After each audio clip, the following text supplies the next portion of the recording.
जो विधायक आए हैं, यानी कि शपथ लेंगे जगत सिंह महेंद्रजीत सिंह। विधानसभा के प्रथम सत्र में आपको संबोधित करते हुए मुझे अत्यंत हर्ष हो रहा है। यह बहुत ही प्रसन्नता का विषय है। हाल ही में हुए राज्य के 16वीं विधानसभा के चुनाव निर्विघ्न, स्वतंत्र और शांतिपूर्ण संपन्न हुए।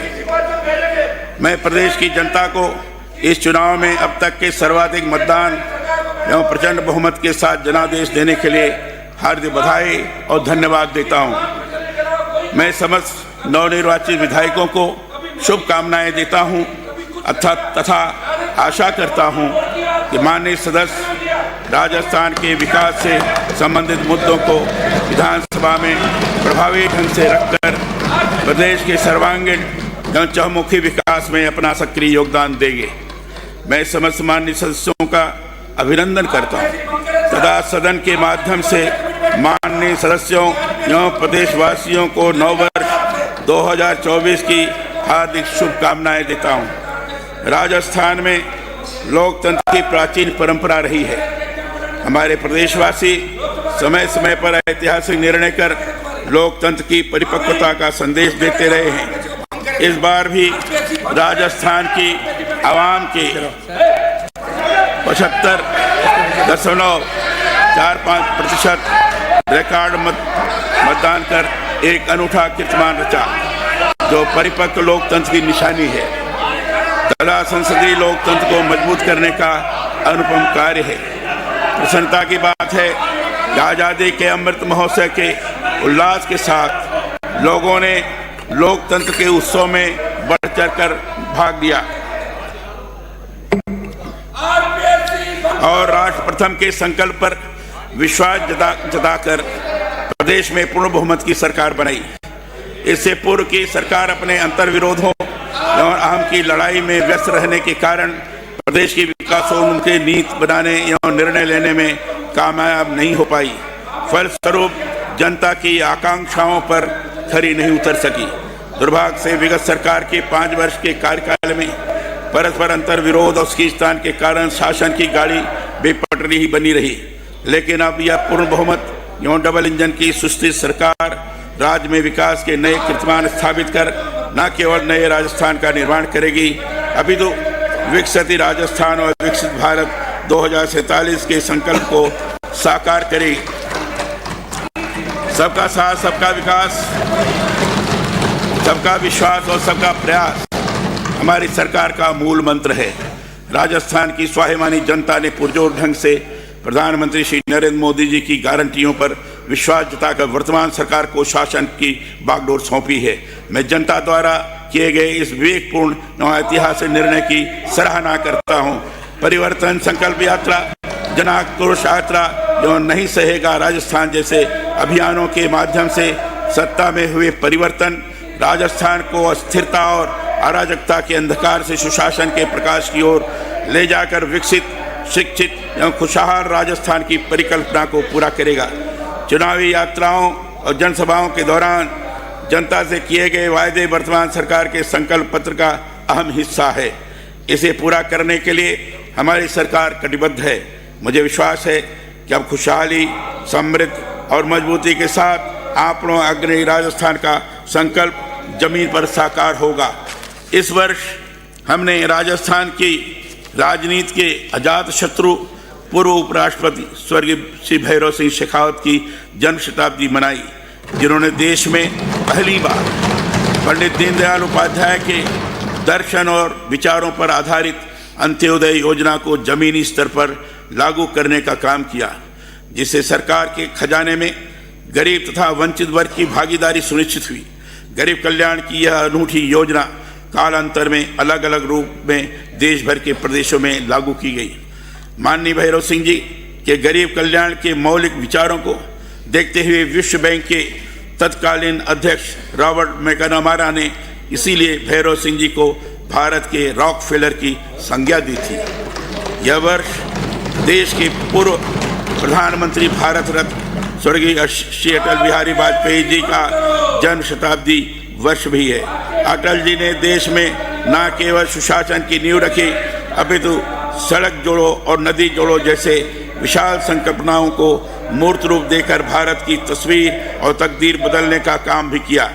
हमारी सरकार श्री अटल बिहारी वाजपेयी और भैरव सिंह शेखावत के पद चिन्हों पर चलते हुए उनके विचारों के प्रति कटिबद्ध रहते हुए लक्ष्य अंत्योदय पथ, अंत्योदय और प्रण अंत्योदय को साकार करेगी।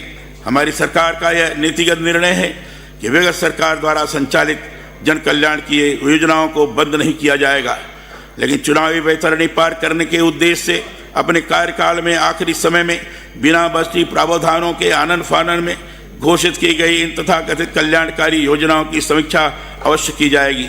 विशेषज्ञों द्वारा गहन छानबीन के उपरांत ही इन कथित कल्याणकारी योजनाओं को समुचित वित्तीय आधार देकर ठोस एवं व्यवहारिक नए रूप में जमीनी धरातल पर लागू करने का काम किया जाएगा।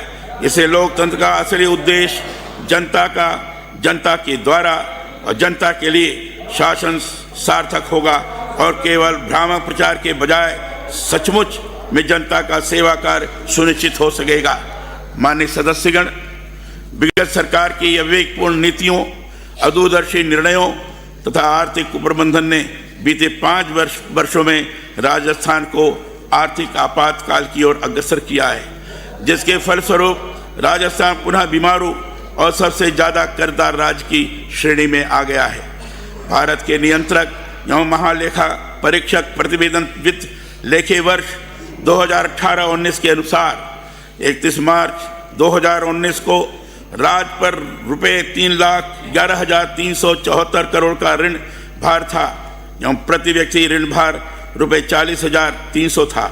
बजट अनुमान 2023-24 के अनुसार 31 मार्च 2024 को राज्य पर रुपये 5,79,781 करोड़ का ऋण भार अनुमानित है तथा प्रति व्यक्ति ऋण भार बढ़कर रुपये 70,800 होना अनुमानित है। विरासत में मिली प्रदेश की चौपट अर्थव्यवस्था को पटरी पर लाना सरकार की सर्वोच्च प्राथमिकता होगी।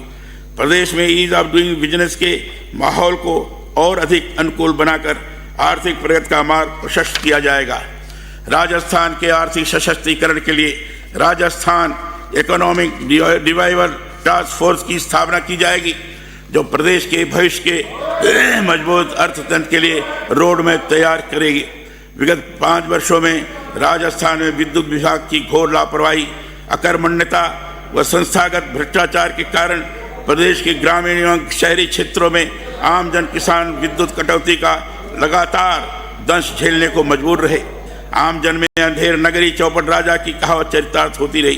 पूर्ववर्ती भाजपा सरकार की प्रदेश की डिस्कॉम को आर्थिक संबलता देने के लिए शुरू की गई उदय योजना के माध्यम से डिस्कॉम का 62,400 करोड़ रुपए का ऋण माफ किया गया था। दुर्भाग्य से गत कांग्रेस राज के कुप्रबंधन और भ्रष्टाचार के कारण आज यह ऋण फिर से बढ़कर 88,700 करोड़ रुपए के पार गया है। किसानों को कृषि कनेक्शन दिए जाने के टर्न की प्रोजेक्ट, विदेश से महंगा कोयला खरीद, कोयला धुलाई और निजी विद्युत उत्पादनकर्ताओं से महंगी दरों पर बिजली खरीद में गत सरकार के कार्यकाल में हुए संस्थागत भ्रष्टाचार की जांच करवाकर दोषियों के विरुद्ध कार्रवाई करते हुए विद्युत तंत्र को सुदृढ़ किया जाएगा। विगत सरकार के बढ़े हुए D&D लॉस को नियंत्रित करके तथा गैर जीवाश्म स्रोत वाली अक्षय ऊर्जा को प्रोत्साहित कर राज्य को विद्युत उत्पादन में आत्मनिर्भर बनाया जाएगा। गत सरकार द्वारा घाटे में धकेले गए डिस्कॉम्स के आर्थिक हालात को विशेषज्ञों के परामर्श तथा कुशल प्रबंधन द्वारा सुधार कर नागरिकों, उद्योगों एवं किसानों को गुणवत्तापूर्ण बिजली आपूर्ति सुनिश्चित की जाएगी। हमारी सरकार द्वारा केंद्र सरकार की योजनाओं का लाभ अंतिम व्यक्ति तक पहुंचाने के लिए मॉनिटरिंग कमेटी का गठन किया जाएगा। गरीबी उन्मूलन को लेकर सरकार का संकल्प एक वास्तविक संकल्प है, जो आपनों अग्रणी में उल्लिखित संकल्प पत्र में भी झलकता है। सरकार का हर गरीब को निःशुल्क अन्न की गारंटी, हर सिर पर छत की गारंटी, हर घर में नल से जल की गारंटी, हर हाथ को काम की गारंटी, हर घर में बिजली की गारंटी, हर खेत को पानी की गारंटी, हर महिला को सुरक्षा की गारंटी और हर अपराधी को सजा की गारंटी मुख्य ध्येय होगा। हमारी सरकार जन समस्याओं का समयबद्ध निराकरण कर प्रदेश में सुशासन की स्थापना के लिए प्रतिबद्ध है।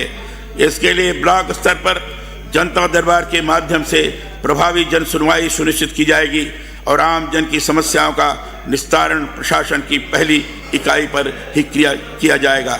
हमारी सरकार गरीब लोगों को रियायती दरों पर भोजन सुलभ कराने के लिए संकल्पित है।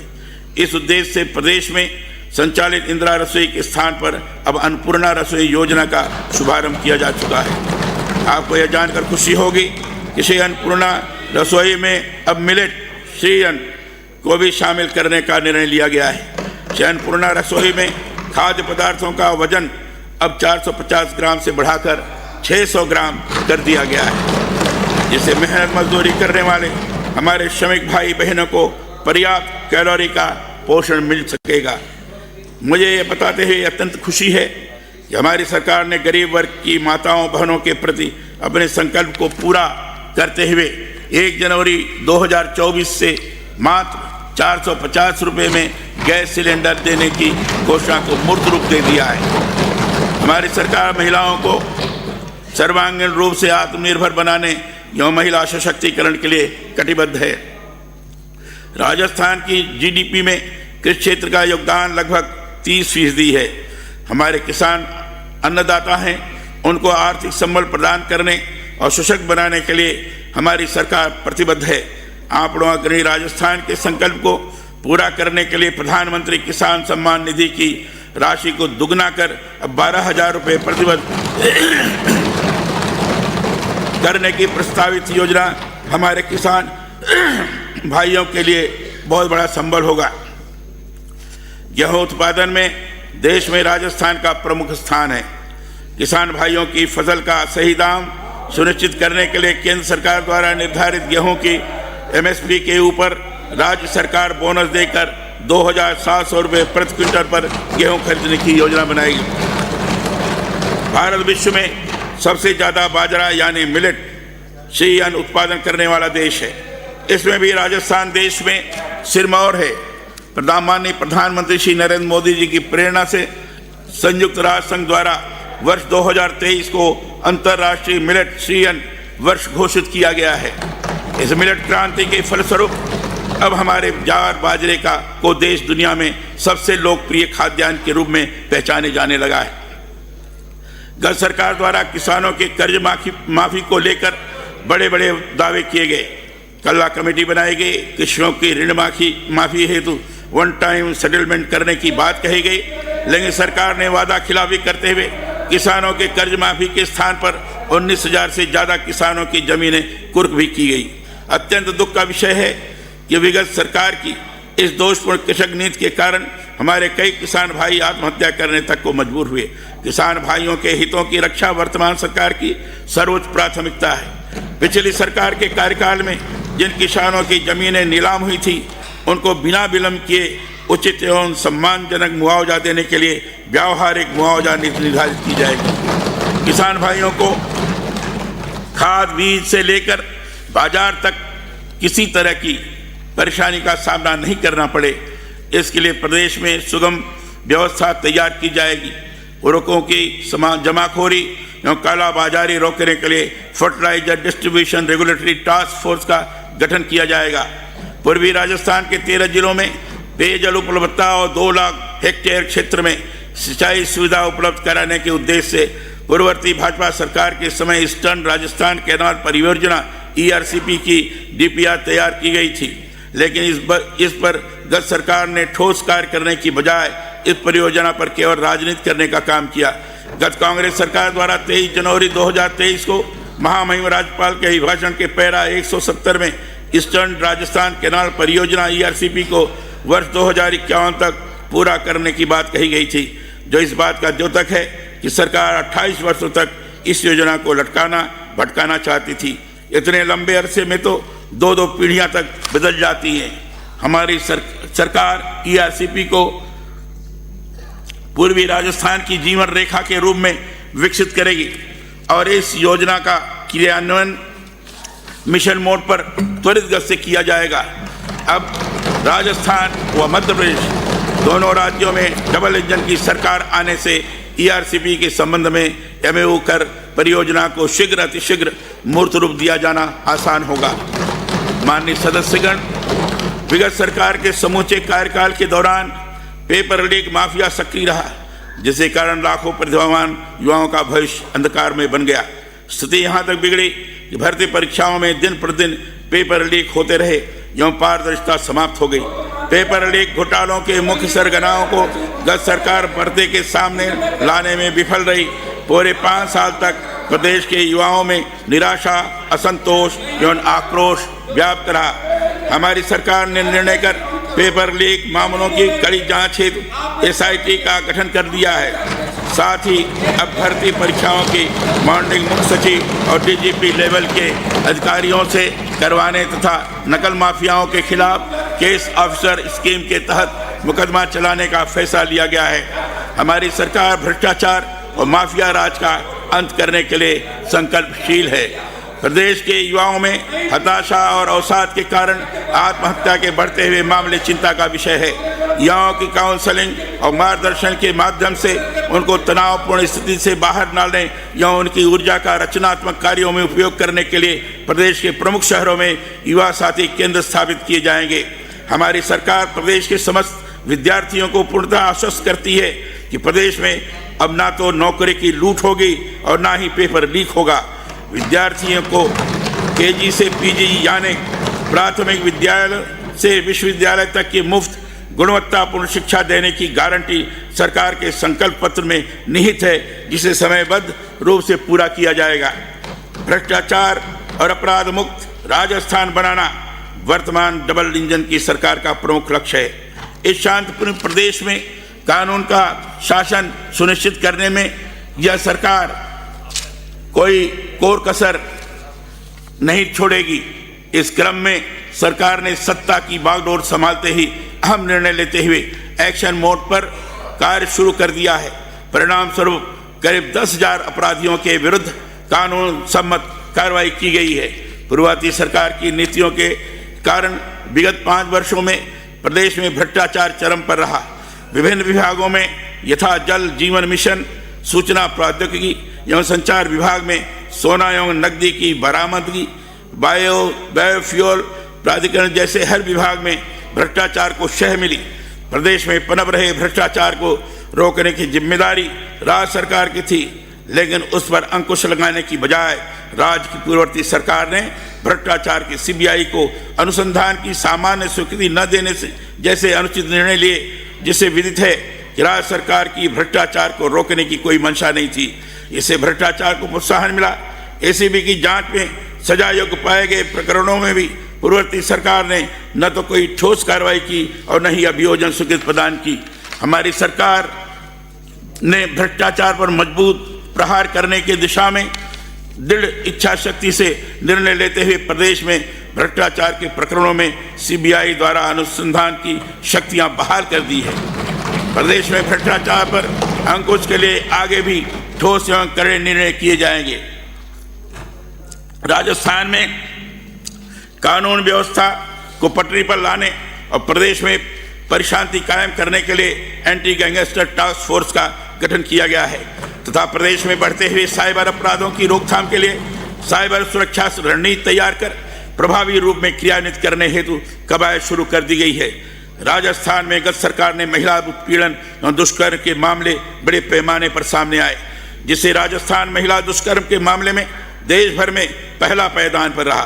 फलस्वरूप वीरों विभूतियों की यह गौरव भूमि बार बार कलंकित और शर्मसार हुई। हमारी मुख्य प्राथमिकता मातृशक्ति को समुचित शिक्षा देकर प्रदेश का ऐतिहासिक मान सम्मान और गौरव पुनः लौटाना है। राज्य सरकार महिलाओं के खिलाफ होने वाले अपराधों को सख्ती से रोकेगी। हमारी सरकार ने संकल्प लिया है कि राजस्थान को महिलाओं के लिए देश का सर्वाधिक सुरक्षित प्रदेश बनाएंगे। सभी प्रमुख शहरों में एंटी रोमियो स्क्वाड के गठन को पूरी मजबूती और मुस्तैदी से लागू किया जाएगा। पुलिस बल में महिलाओं की भागीदारी बढ़ाने के भी प्रयास किए जाएंगे। हमारी सरकार घुमंतु समुदाय के आवश्यक दस्तावेज जैसे वोटर आईडी कार्ड, आधार कार्ड, जात प्रमाण पत्र, मूल निवास प्रमाण पत्र, आदि बनाने के लिए शिविर लगाएगी। उस समुदाय के परिवारों के लिए आवासीय पट्टे, सुरक्षित आवास, स्वच्छ पेयजल, शिक्षा और स्वास्थ्य बीमा जैसा बुनियादी सुविधाएं सुनिश्चित करेगी। हमारी सरकार अनुसूचित जाति एवं अनुसूचित जनजाति के लिए आरक्षित सभी सरकारी पदों को प्राथमिकता से भरेगी।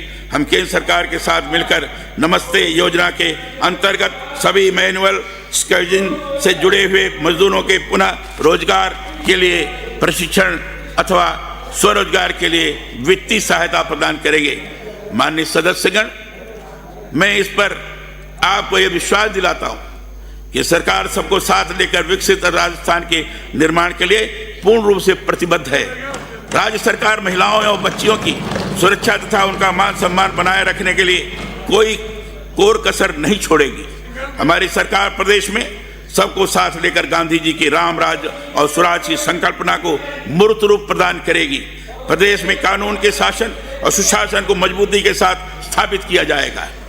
विगत कांग्रेस सरकार ने अपने बजट भाषण वर्ष 2019-20 के पैरा 79 में अक्टूबर 2022 तक बाड़मेर रिफाइनरी को पूरा करने की घोषणा की थी। दुर्भाग्य कि गत सरकार की लेट लतीफी एवं इच्छा शक्ति के अभाव के कारण आज तक रिफाइनरी मूर्त रूप लेकर प्रारंभ नहीं हो पाई है तथा इस मूल परियोजना की लागत 37,000 करोड़ रुपए से बढ़कर 75,000 करोड़ रुपए को पार कर गई है। हमारी सरकार विशेषज्ञों की मदद से बाड़मेर रिफाइनरी के पूरे प्रोजेक्ट की नई सिरे से समीक्षा कर केंद्र सरकार के साथ मिलकर करीब 72,000 करोड़ रुपए का निवेश कर बाड़मेर रिफाइनरी एवं पेट्रोकेमिकल कॉम्प्लेक्स के निर्माण में तेजी लाएगी। राजस्थान में माननीय प्रधानमंत्री श्री नरेंद्र मोदी जी के नेतृत्व में केंद्र सरकार की विकसित भारत संकल्प यात्रा 16 दिसंबर 2023 से शुरू होकर 26 जनवरी 2024 तक पूरे प्रदेश में आयोजित की जा रही है। इस विकसित भारत संकल्प यात्रा के तहत अब तक राज्य में हजारों कैंप आयोजित हो चुके हैं, जहां पर विभिन्न शिविरों के माध्यम से लाखों लोगों को केंद्र सरकार की सभी जन कल्याणकारी योजनाओं की जानकारी प्रदान कर और वंचित पात्रताधारी लोगों का हाथों हाथ पंजीकरण कर लाभान्वित किया जाएगा। मेरा सदन के माननीय सदस्यों से आग्रह है कि विकसित भारत संकल्प यात्रा एक राष्ट्रीय प्रयास है, किसी राजनीतिक दल का कार्य नहीं है। यह एक पवित्र कर्तव्य है। इसमें विकसित राष्ट्र निर्माण के बृहद उद्देश्य के साथ विकसित राजस्थान के ध्येय को सामने रखकर सभी प्रदेशवासियों को सक्रिय रूप से भाग लेना चाहिए। केंद्र सरकार द्वारा वर्ष 2025 तक हर घर में नल से जल पहुंचाने के उद्देश्य से जल जीवन मिशन योजना संचालित की जा रही है, लेकिन दुर्भाग्य रहा है कि फर्जी अनुभव प्रमाण पत्रों, घटिया सामग्रियों और टेलर मेड टेंडरों के माध्यम से गत सरकार द्वारा किए गए भ्रष्टाचार के कारण इस योजना का लाभ प्रदेश की जनता को नहीं मिल सका। इस महत्वाकांक्षी योजना की रैंकिंग में राजस्थान देश में सबसे निचले यानी 33वें पायदान पर पहुंच गया है। हमारी सरकार का संकल्प है कि जल जीवन मिशन के निर्धारित लक्ष्यों को समयबद्ध पूरा कर जहां एक ओर प्रदेश की जनता को योजना का लाभ दिलवाया जाएगा, वहीं दूसरी ओर जल जीवन मिशन योजना में गत सरकार के कार्यकाल में हुए घोटालों और शिकायतों की जांच करवाकर दोषियों के खिलाफ सख्त कार्रवाई की जाएगी। मध्य प्रदेश राजस्थान में देश के कुल धरातलीय जल संसाधनों का केवल 1% हिस्सा उपलब्ध है। हमारी सरकार जल संरक्षण के लिए भूजल संरक्षण एवं प्रबंध बोर्ड गठित करेगी तथा अन्य जल प्रदाय योजनाओं के कार्य को भी प्रतिबद्धता के साथ आगे बढ़ाएगी। माननीय सदस्यगण, गत सरकार द्वारा बिना कार्य योजना और बिना पर्याप्त बजट के प्रदेश में अनेक विद्यालय, महाविद्यालय एवं कई मेडिकल कॉलेज खोलने की घोषणा तो कर दी गई, परंतु पर्याप्त मानव संसाधन की उपलब्धता और आधारभूत संरचनाओं की कमी के कारण उनकी उपयोगिता सिद्ध नहीं हो पाई। अधिकांश महाविद्यालयों और विद्यालय या तो कागजों पर या किराए की बिल्डिंग में ही संचालित रहे। निजी विश्वविद्यालय खोलने की होड़ ने प्रदेश में उच्चतर शिक्षा की गुणवत्ता को गिरा दिया। यह बात इससे भी सिद्ध होती है कि इसी सदन में पूर्ववर्ती सरकार को मंत्रिमंडल से अनुमोदित निजी गुरुकुल विश्वविद्यालय सीकर का प्रस्तुत विधेयक वापस लेना पड़ा। गत सरकार द्वारा राष्ट्रपिता महात्मा गांधी के नाम से माध्यमिक एवं उच्च माध्यमिक विद्यालयों को मात्र साइन बोर्ड बदलकर कथित अंग्रेजी माध्यम विद्यालयों के रूप में प्रारंभ करने का कार्य किया गया। इन विद्यालयों में न तो अंग्रेजी माध्यम प्रशिक्षित शिक्षक पदस्थापित किए गए और न विद्यालयों में कक्षों का निर्माण किया गया और न ही आवश्यक बस्ती प्रावधान किए गए। प्रदेश में इस अव्यवहारिक निर्णय का आम जनता, शिक्षकों, शिक्षाविदों की ओर से व्यापक स्तर पर विरोध भी हुआ। इतना सब होने के पर भी सरकार विद्यार्थियों को अधर झूल में छोड़कर अनिर्णय की स्थिति में बनी रही। हमारी सरकार इन विद्यालयों की समीक्षा कर विद्यार्थी हित सर्वोपरि रखते हुए इस संबंध में निर्णय लेगी। राजस्थान की ग्रामीण अर्थव्यवस्था पशुपालन पर आधारित है तथा दूध उत्पादन में राजस्थान देश में अव्वल है।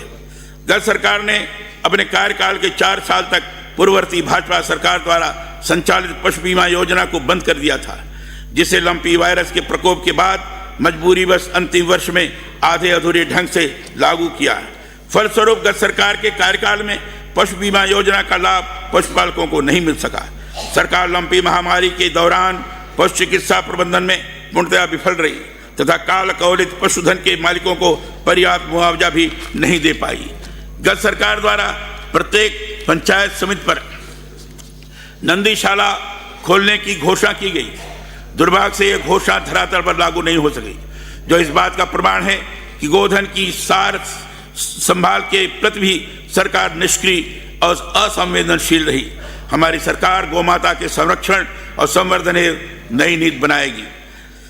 हर सिर पर छत हो, इस उद्देश्य से केंद्र सरकार द्वारा सभी को आवास, हाउसिंग फॉर ऑल सुनिश्चित करने हेतु देश भर में प्रधानमंत्री आवास योजना संचालित की जा रही है। दुर्भाग्य है कि गत सरकार द्वारा प्रदेश के लाखों पात्रताधारी लाभार्थियों के आवेदन भारत सरकार के निर्धारित पोर्टल सिस्टम पर समय पर अपलोड नहीं होने के कारण 9 लाख से अधिक लाभार्थी प्रधानमंत्री आवास योजना के लाभ से वंचित रह गए थे। हमारी सरकार जहां इन वंचित लाभार्थियों को उनका हक दिलवाएगी, वहीं प्रधानमंत्री आवास योजना के तहत निर्धारित लक्ष्य को समयबद्ध रूप से पूरा कर बनते घर, पूरे होते सपनों को साकार करेगी। हम पीएम आवास योजना के साथ ही मुख्यमंत्री आवास योजना शुरू करके यह सुनिश्चित करेंगे कि प्रदेश का कोई भी परिवार बेघर न रहे तथा वह समाज में गरिमापूर्ण और सम्मानजनक जीवन का हक प्राप्त कर सके। हमारी सरकार प्रदेश के सभी क्षेत्रों में गुणवत्तापूर्ण स्वास्थ्य सेवाएं उपलब्ध कराने के लिए संकल्पबद्ध है। हमारी सरकार का संकल्प है कि हम राजस्थान में मजबूत स्वास्थ्य इंफ्रास्ट्रक्चर का निर्माण करेंगे। प्रधानमंत्री श्री नरेंद्र मोदी जी का कथन है कि हम भारत के स्वास्थ्य बुनियादी ढांचे को निरंतर बढ़ाने के लिए अथक प्रयास कर रहे हैं। हमारा ध्यान नागरिकों को अच्छी गुणवत्ता और सस्ती स्वास्थ्य सेवा सुनिश्चित करने पर है। गत सरकार द्वारा राइट टू हेल्थ के नाम पर फौरी तौर पर मात्र औपचारिकता की गई, जिसका चिकित्सकों और निजी अस्पतालों द्वारा व्यापक स्तर पर विरोध किया गया। अब हमारी सरकार सर्वे भवन्तु सुखिनः सर्वे सन्तु निरामया के ध्येय वाक्य को पूरा करने के लिए कटिबद्ध है। चिकित्सकों और निजी अस्पतालों को विश्वास में लेकर सही मायने में प्रदेश के हर नागरिक को गुणवत्तापूर्ण स्वास्थ्य सेवा उपलब्ध करवाना राज्य सरकार सुनिश्चित करेगी। गत सरकार द्वारा केंद्र की आयुष्मान योजना को चिरंजीवी योजना का नाम देकर वाहवाही लूटने का प्रयास किया गया। हमारी सरकार सभी को स्वास्थ्य सेवाएं सुनिश्चित करने के लिए प्रतिबद्ध है। सरकार अब चिरंजीवी योजना की समीक्षा करेगी और आयुष्मान योजना को जन केंद्रित बनाकर प्रभावी रूप से लागू किया जाएगा। केंद्र सरकार द्वारा आयुष्मान भारत स्वास्थ्य कल्याण केंद्र योजना के तहत अब उप स्वास्थ्य केंद्र, प्राथमिक स्वास्थ्य केंद्र एवं शहरी प्राथमिक स्वास्थ्य केंद्रों को अब आयुष्मान आरोग्य मंदिर के रूप में विकसित किया जा रहा है। यह आरोग्य मंदिर जन स्वास्थ्य की धुरी के रूप में कार्य करते हुए रोग उपचारात्मक सेवाओं के साथ प्रिवेंटिव एवं प्रोमोटिव हेल्थ सर्विस की भी उपलब्ध कराएंगे, जिससे आमजन स्वस्थ जीवन शैली अपनाने के लिए प्रेरित हो। यहाँ आमजन को 12 प्रकार की निःशुल्क स्वास्थ्य सेवाओं के साथ साथ योग एवं वेलनेस गतिविधियों का संचालन करने के लिए हमारी सरकार प्रतिबद्ध है। माननीय प्रधानमंत्री श्री नरेंद्र मोदी जी ने देश भर में सस्ती एवं गुणवत्तापूर्ण दवाइयाँ उपलब्ध करवाने के लिए प्रधानमंत्री जन औषधि केंद्र की स्थापना की अनूठी पहल की है। प्रदेश में भी ऐसे 350 नए जन औषधि केंद्र स्थापित किए जाएंगे ताकि नागरिकों को कम कीमत में जरूरी दवाइयां मिल सके। हमारी सरकार ने अपने संकल्प पत्र में आम जनता के स्वास्थ्य को सर्वोपरि रखकर प्रतिवर्ष